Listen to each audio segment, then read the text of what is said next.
Want to learn how you can change the line spacing of your content in Google Documents, then this video tutorial is for you. So I'm on the Google Documents file and I want to change the line spacing of this list items, bullet items, right? So the line spacing is basically the spacing between each of the line of text. So for me to do that, I'll just highlight the whole bullet items, the whole bullet list. Once I highlight it like this, I'll come to this feature that says line and paragraph spacing. I'll click on it. I can change the line height. It is on 1.15. Let me change it to single first. Then you see that it has reduced.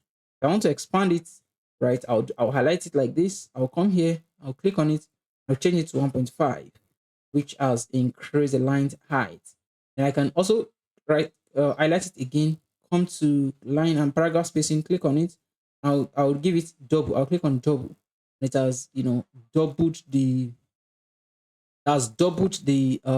height. So let's say you don't see the value that you want here. You can also use custom spacing. So this is custom spacing. Just click on it and give it a value that you want. So I'm just going to give it 5.0. I'll click on apply.